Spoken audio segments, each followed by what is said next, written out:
Hémisphère son.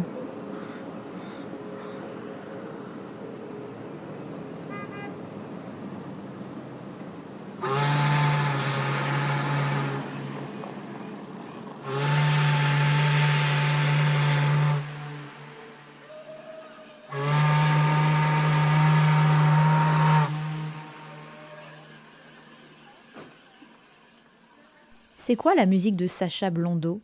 Quand on pense à l'univers sonore du compositeur, les connaisseurs pensent électronique, rapport au texte, des textes de théâtre souvent, mais pas seulement. Pour l'IRCAM et l'Orchestre de Paris, Sacha a composé sa première pièce pour formation symphonique, c'est Cortège au pluriel, et Cortège est à l'affiche du festival Manifeste à la Philharmonie de Paris le 8 juin prochain. Alors nous avons rencontré Sacha en plein travail dans les studios de l'IRCAM, c'était un matin de mars 2023, à moins de 3 mois de la création. L'occasion de parler de cette œuvre au long cours et puis de revenir sur le parcours et les désirs de l'artiste.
Sacha, on va forcément commencer par parler de Cortège, co-commande de l'IRCAM et de l'Orchestre de Paris. C'est une pièce pour orchestre symphonique. Ouais, c'est ça en fait, c'est Édouard Fauré-Colfuti qui était à l'époque à l'Orchestre de Paris qui m'avait passé commande. En fait, au départ, il voulait une pièce pour grand orchestre électronique.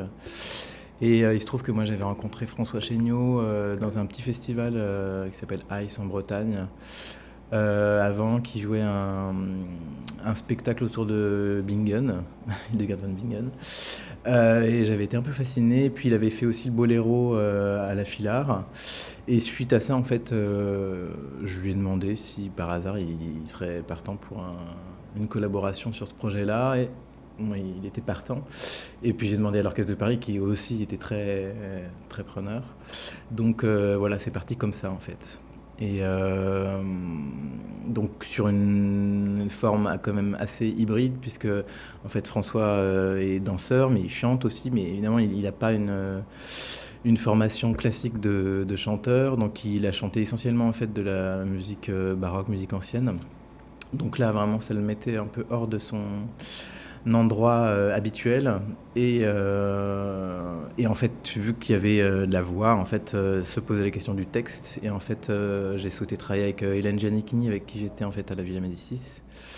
Avec qui j'avais un peu bossé sur un projet parce que j'avais fait une musique pour une de ses lectures en fait pour son livre.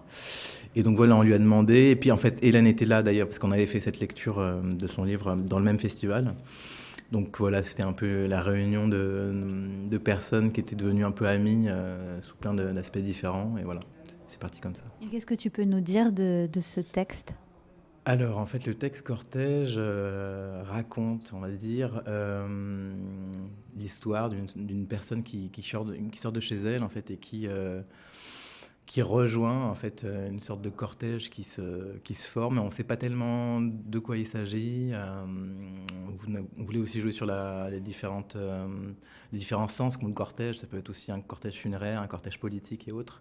Donc tout se joue autour de ça et de comment cet individu se retrouve dans cette foule et comment il va Il va y advenir, en fait, il y a beaucoup de questions de comment les choses adviennent dans cette pièce, puisqu'il y a et comment l'orchestre advient, comment l'électronique s'y joint, comment la voix arrive, en fait, parce que en fait, la voix est très parlée au départ, puis le chant arrive au bout d'un moment. Et même chose pour la danse, en fait. Donc, tout était un peu autour de cette question du cortège et de la confrontation, ou de l'accueil d'une personne à l'intérieur d'une foule. Bon, après, en fait, ça vient aussi d'expériences communes, de manifestations et autres. Donc, l'idée, c'était de nourrir à chaque fois ce travail autour d'expériences communes et aussi de notre amitié et d'essayer au maximum de jouer le jeu du collectif, en fait.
Lost bodies.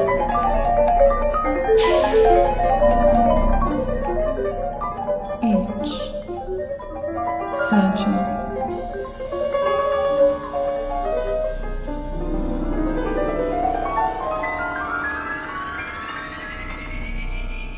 Abode where lost bodies roam, each searching for its lost one. Vast enough for search to be in vain, narrow enough for flight to be in vain.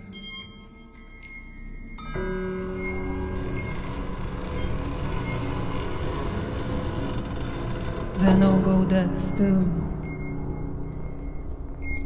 It is perhaps the end of all. A few seconds and all begins again.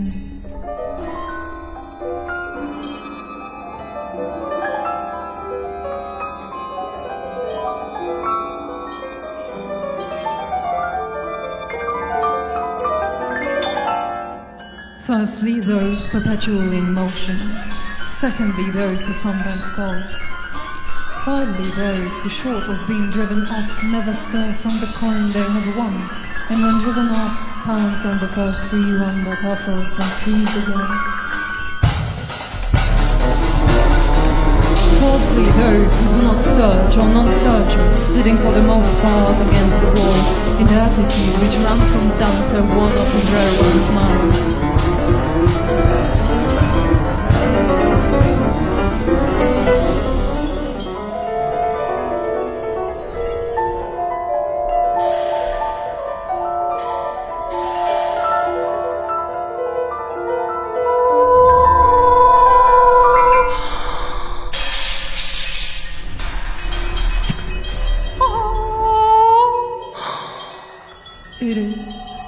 It is perhaps the end of all.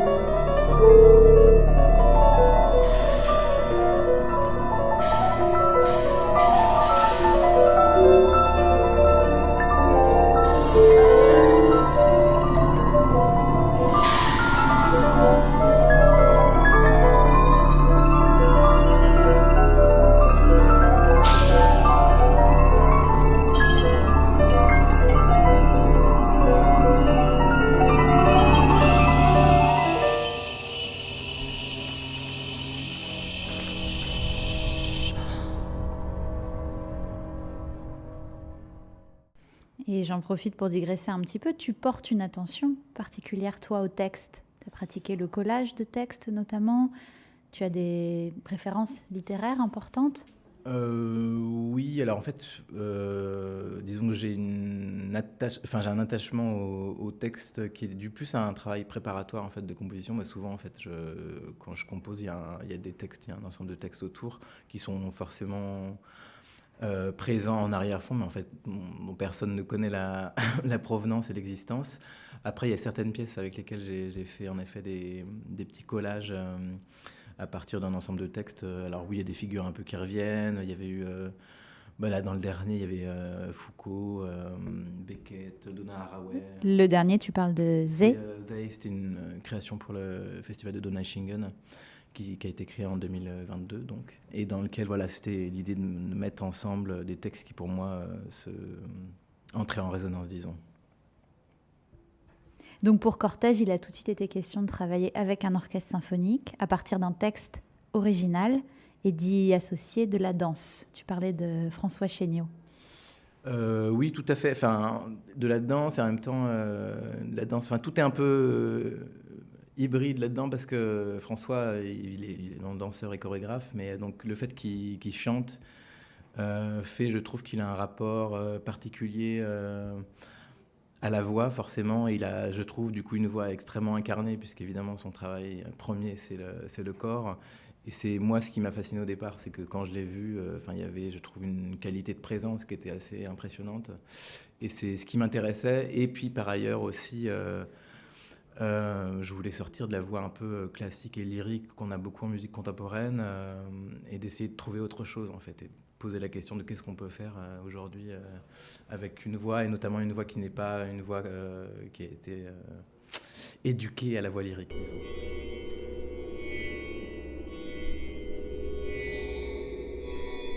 Rien de la mémorable crise où ce fut l'événement. Accompli en vue de tout résultat nul, humain, n'aura eu lieu une élévation ordinaire verse l'absence. Que le lieu inférieur clapotis quelconque comme pour disperser l'acte vide.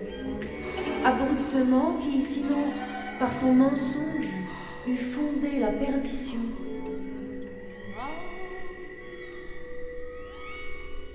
Dans ces parages du vague, en quoi toute réalité se dissout. Et maintenant, le final.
Alors Cortège va être créé les 8 et 9 juin prochains.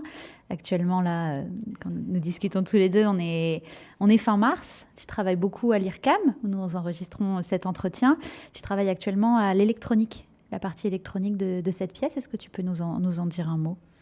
Oui, alors c'est un gros travail, c'est presque parce qu'il y a évidemment la composition de la partie instrumentale et puis ensuite la partie électronique.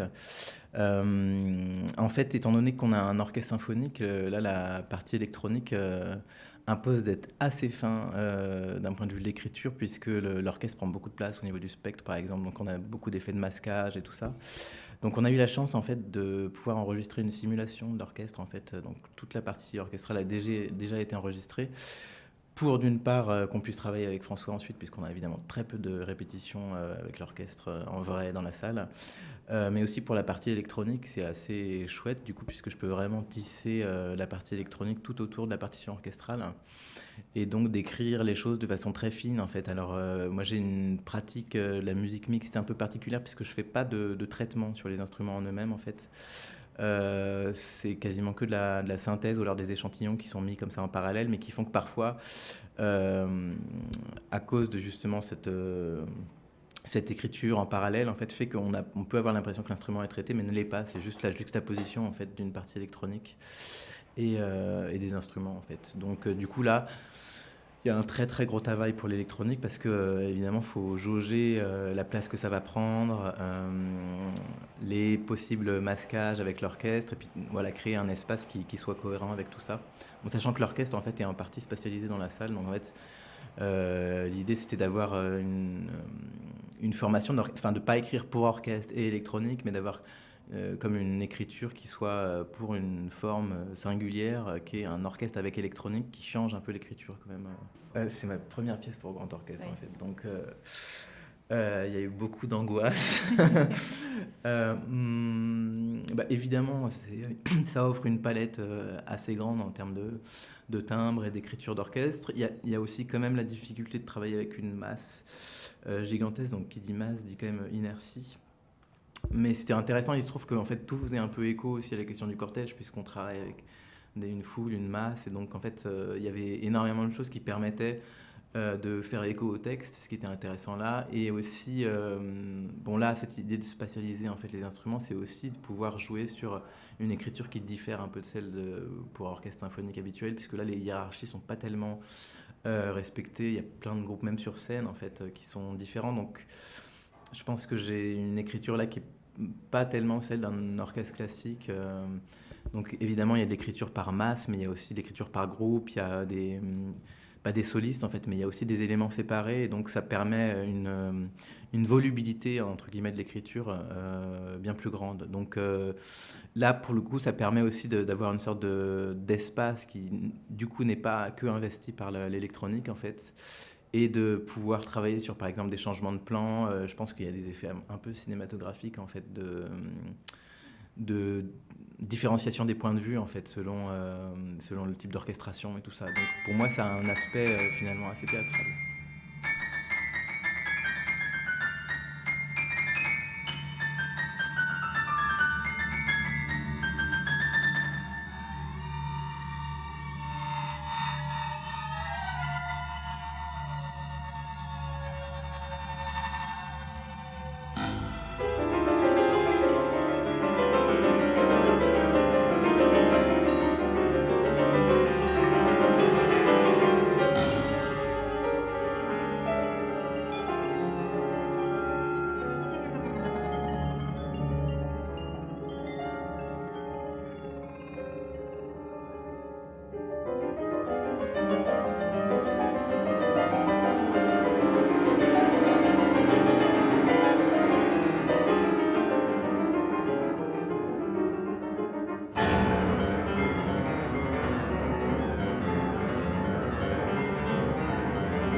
Malheureusement, je lis très peu de romans, je lis beaucoup de sciences humaines en fait.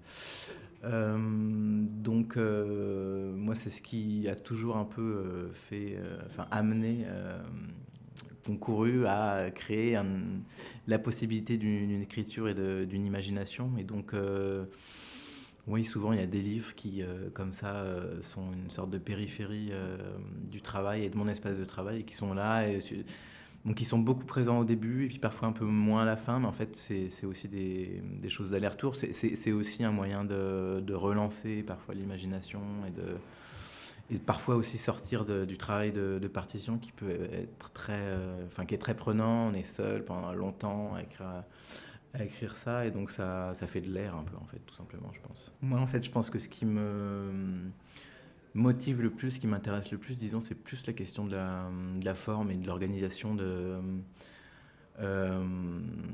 lignes dans le temps et de personnages, entre guillemets. Sans pour autant Oui, on peut parler de raconter. narration peut-être, mais en tout cas de dramaturgie, par exemple. Je sais qu'on utilise très peu ces termes dans le milieu, mais en fait, je pense que, enfin, on est obligé quand même de s'y soumettre et d'y travailler parce que bon bah là par exemple c'est une pièce de 35 minutes, c'est avec énormément d'éléments en fait, il y a un grand orchestre électronique, tout ça, et en fait pour organiser ça, ça demande quand même beaucoup de préparation. Moi j'ai un gros travail que je fais depuis des années avec des espaces pour préparer mon matériau qui me donne une sorte d'image de mon matériau avec lequel je travaille beaucoup pour construire les formes avec lesquelles je compose ensuite. Donc en fait, j'ai l'impression que moi, le travail le plus important et disons singulier dans ma démarche, c'est plutôt la question de la construction formelle et temporelle en fait, et de comment différentes lignes se superposent, comment elles se mêlent, et donc évidemment avec la partie électronique, mais comment créer une certaine cohérence dans le temps avec tous ces éléments-là qui sont quand même assez gigantesques. Une cohérence au service d'un sens aussi. Tout simplement de savoir où on va et que sur une trajectoire, sur un arc de 35 minutes, en fait, faut aussi qu'on amène la personne qui écoute Enfin, il y a un chemin, il faut l'amener vers différents endroits et pour qu'il y ait un sens musical. Alors le sens, tout de suite, on pense à un sens direct et littéral, mais en fait, non, vraiment, je pense qu'il y a une organisation. Sens de direction Ouais, aussi. tout à fait.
moi je suis compositeur, je vis dans un monde, je suis pas totalement hermétique et fermé dans ma bulle. Enfin, en tout cas, j'essaye de ne pas l'être.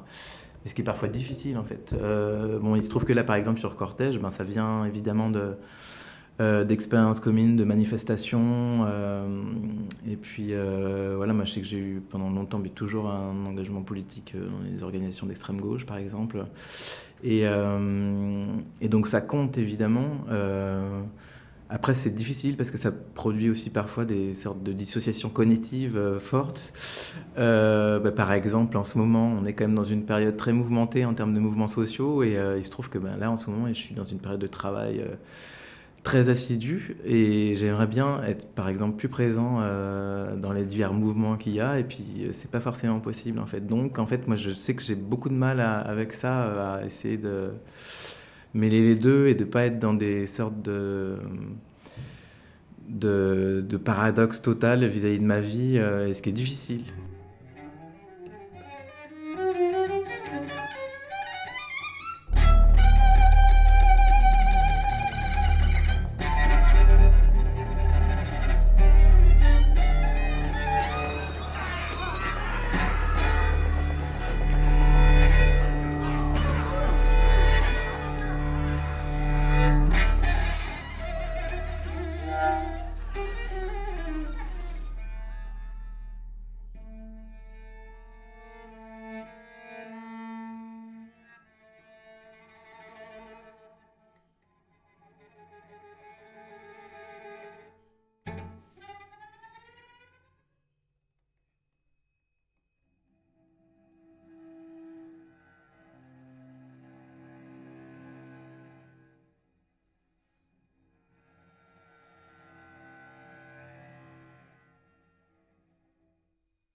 Villa Médicis, c'était quand ? C'était en 18-19. 18-19. Ouais. Qu'est-ce que tu en retires de cette expérience à Rome ? En fait, moi, j'ai passé une très très belle année là-bas. C'était une année très particulière. C'était quand même, je peux pas tellement faire l'impasse dessus. C'était l'année où j'ai transitionné, donc c'était quand même d'autant plus particulier pour moi. Bon, là, ça me concerne purement. Mais il se trouve que c'était à la Villa Médicis, donc c'était aussi, je pense, peut-être pour moi le meilleur endroit pour le faire, parce que j'étais loin. Et c'était un peu l'année, la Villa Médicis, c'est quand même la seule année, enfin, en tout cas dans mon cas, où vraiment je n'ai pas eu à m'occuper des conditions matérielles, ce qui est vraiment un grand luxe, tout en étant dans un endroit quand même assez sublime. Voilà, donc non, moi, c'est une année quand même charnière et très très importante. Je suis hyper attaché à Rome, en fait, depuis. Alors, l'Allemagne, c'est un peu différent. La Villa Concordia. La Villa Concordia, en fait... Dans quel cadre est-ce que tu dis ? En fait, la chose très particulière de la Villa Concordia, c'est que je n'ai pas candidaté. C'est-à-dire qu'un jour, je reçois un mail absolument improbable du gouvernement des arts et sciences bavarois. Vraiment un truc surréaliste.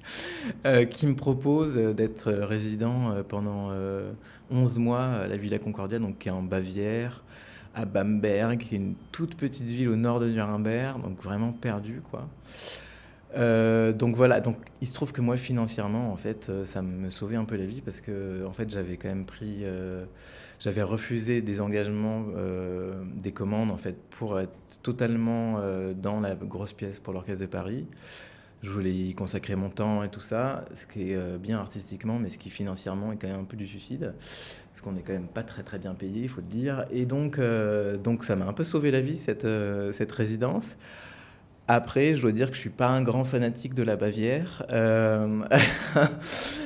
Voilà, donc qui est quand même très très loin de ce que je suis. Voilà, c'était un endroit très petit. Bon, alors moi, je connais des endroits très petits. Je viens des Hautes-Alpes, qui est un endroit. Enfin, j'ai vécu. Je viens d'un village, enfin, en Brun, qui est une ville de 7000 habitants. Donc, les endroits petits, je connais. Mais justement, j'ai aussi un peu fui, moi, la campagne, contrairement à beaucoup de Parisiens actuellement. Mais Parenthèse, on peut revenir, sans être dans la nostalgie, voilà, mais tu parlais de ton enfance dans les Hautes-Alpes. ouais. Quand est-ce que tu as su, peut-être, que tu serais artiste, que tu serais compositeur? J'ai commencé assez tôt, je sais plus quel âge, je pense que ça doit être vers 5-6 ans. J'ai fait du piano, puis après du sax, en fait. J'ai continué les deux. Tu viens d'une famille de musiciens? Pas du tout, mes parents ils étaient facteurs, les deux. Mais par contre ils écoutaient énormément de musique, donc évidemment je pense que ça a compté. Donc ben l'enfance, dans les Hautes-Alpes, comment dire, ben disons que quand on n'est pas vraiment très très intéressé par le sport, qu'on s'intéresse essentiellement à la musique, c'est pas forcément l'endroit le plus conseillé. En même temps, bon, voilà, c'est très beau. Mais t'as dit que t'étais mordu de musique. Mais oui, oui, j'en ai fait quand même beaucoup. Alors j'ai commencé à écrire des petites choses quand j'étais ado, quoi, quand j'avais 14-15 ans. J'ai fait pas mal de sax jazz en fait. Donc en fait, quand je suis parti à Lyon, ensuite, c'était au début je voulais tester les deux, composition et saxophone. Donc j'ai fait un peu de cursus de jazz en fait à Lyon en sax. Et puis en fait, j'ai arrêté assez vite parce que la composition commençait à me prendre beaucoup de temps. Et puis ça me manquait pas tellement, donc voilà, ça a un peu pris la place, quoi. Tu composais quoi à l'époque? Je me souviens, j'avais écrit ma pièce parce que je passais mon prix en saxophone et j'avais écrit une pièce pour ça. Ben, des musiques classiques, un peu. Voilà, c'est dur à décrire, des pièces pour saxo et piano, horrible. Mais voilà, j'étais jeune. En plus, moi, j'avais aucun accès à la musique contemporaine à l'époque, en fait, parce que j'aime bien dire que dans les Hautes-Alpes, c'était quand même pas énormément pratiqué. Alors, on en faisait, mais en fait, on voyait que les professeurs étaient quand même assez réticents. Et donc, j'étais persuadé, par exemple, que bon, bah, j'étais à la campagne et que quand j'arriverais dans une grande ville, en fait, les gens joueraient de la vraie musique, quoi, en sax. Et en fait, je suis arrivé à Lyon et ils jouaient les mêmes choses, les mêmes saucissons, là. Glazunov, Jacques Ibert, Tomasi. Bon, il y en a qui aiment ça, hein, mais moi, vraiment, je trouvais ça vraiment pas possible. Et donc voilà, après, j'ai complètement arrêté ça. Mais donc voilà, donc j'ai aucune nostalgie vis-à-vis des Hautes-Alpes. Enfin, j'y vais parce que mes parents y sont, mais c'est vrai que par exemple, j'ai jamais eu de manque vis-à-vis de la montagne ou autre. Donc voilà, j'ai aucune nostalgie de cette époque-là. Donc tu arrives à Lyon, tu fais du saxophone jazz, puis finalement et tu composes. Ouais, c'est ça, j'étais en jazz, j'étais au CRR de Lyon en jazz et puis en composition. Donc j'ai fait le cursus, il y avait 3 ans de composition pour avoir le DEM, hein, je sais plus si ça s'appelle encore comme ça. Et puis après, je suis rentré au CNSM à Lyon pendant 5 ans. En composition. En composition, oui, tout à fait. Il s'est passé quelque chose là pour toi? Tu as eu l'impression de trouver une direction? Oui, il y a eu un prof super important qui est François Roux, que j'ai eu pendant 5 ans, qui est assez peu connu, qui est plutôt dans le milieu de l'électroacoustique, mais qui est toujours un mec génial, qui a été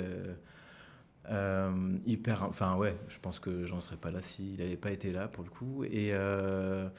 qui avait plein de connaissances, enfin qui pouvait parler, c'est quand même le roi de la digression, donc des fois il y avait des cours de plusieurs heures où on parlait de mille choses et tout ça. Bon, il était évidemment féru de technologie, d'informatique, donc c'est aussi là que moi que j'ai commencé à travailler là-dessus. Donc oui, je pense que le rapport que j'ai à la musique mixte, par exemple, il est vraiment lié à mes études au conservatoire à cette époque-là. J'y ai passé énormément de temps, je travaillais beaucoup à l'époque. Je me faisais enfermer au conservatoire, je me souviens, pour y dormir. Mais voilà, c'était une époque assez chouette. Ouais.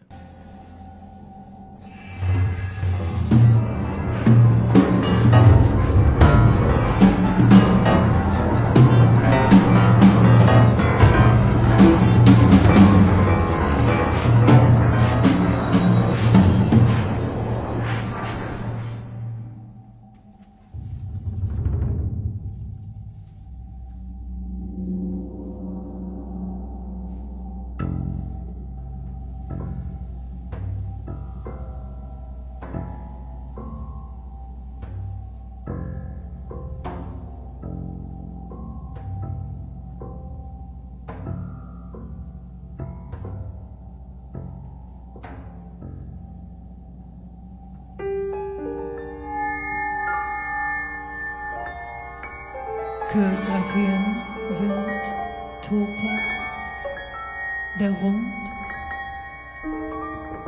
Identität. Körper sind Topografien der Macht und Identität.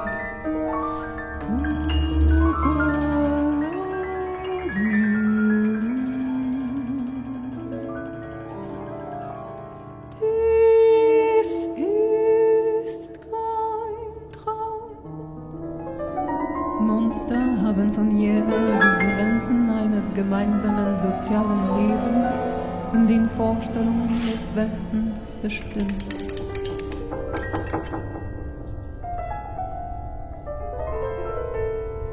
Die Zentren aber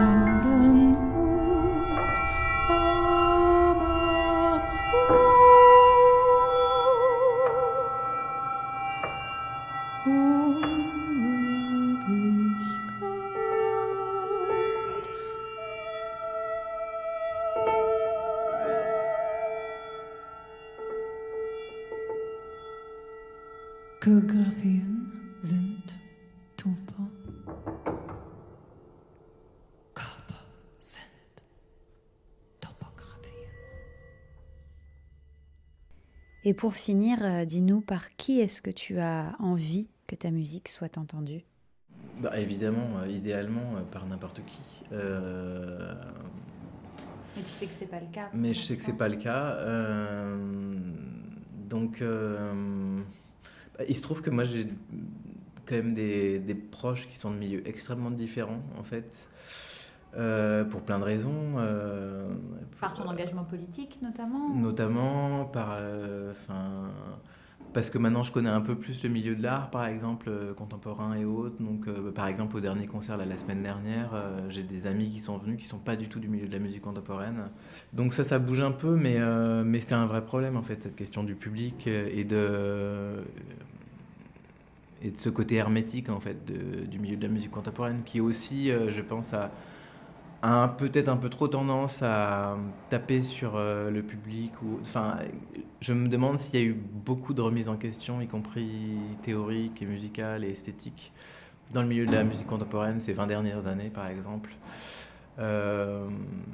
Évidemment, on n'a pas envie de tomber dans le compromis. Moi, je ne vais pas me mettre à écrire de la musique néoclassique pour satisfaire aux standards de ce qu'on entend partout habituellement et ce qui ne choque pas trop les gens, parce qu'évidemment que toute pratique un peu alternative et singulière, je pense pas du tout que ça mérite une éducation particulière, mais je pense que c'est aussi des habitudes et des pratiques, et aussi en fait, je pense qu'il n'y a pas de formule magique, par exemple, sur l'accès au public, parce que malheureusement il y a une question politique derrière qui est que c'est aussi que, en fait, pour avoir un accès à la culture, il faut avoir du temps.